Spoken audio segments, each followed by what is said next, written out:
Assalamualaikum warahmatullahi wabarakatuh. Nama saya Dunir Aini dari kelas 29.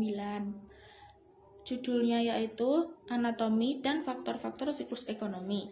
Anatomi siklus ekonomi itu digambarkan seperti gelombang naik turun aktivitas ekonomi. Anatomi siklus ekonomi itu ada 4, yaitu ekspansi, puncak, kontraksi, dan palung. Ekspansi dalam fase ini terdapat beberapa kondisi perekonomian. Ekonomi mengalami pertumbuhan yang relatif cepat, suku bunga cenderung rendah, produk domestik bruto (PDB) real meningkat, tingkat inflasi meningkat. Yang kedua, puncak atau sering disebut dengan titik kulminasi. Dalam fase ini terdapat kondisi perekonomiannya yaitu tingkat pengeluaran mengalami kenaikan, investasi dan lapangan kerja melambat tetapi tetap positif. Yang ketiga yaitu kontraksi atau gerakan menurun. Permintaan barang dan jasa mulai menurun dengan cepat. Depresi atau depression, fase depresi dalam siklus ekonomi yang artinya pertumbuhan ekonomi terus melemah. Dalam fase ini terdapat beberapa kondisi perekonomian, seperti terjadinya penurunan sebagian besar sektor ekonomi, inflasi biasanya juga menurun.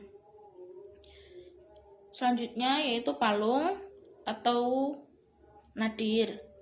Dalam fase palung terdapat beberapa kondisi perekonomian, seperti terjadinya upaya pemulihan perekonomian, pertumbuhan ekonomi menjadi positif, inflasi meningkat, pertumbuhan lapangan kerja belum mulai meningkat sampai dengan ekspansi.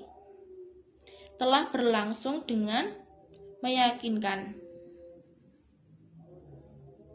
Gerakan menaik yang mencapai titik puncak itu disebut dengan kulminasi.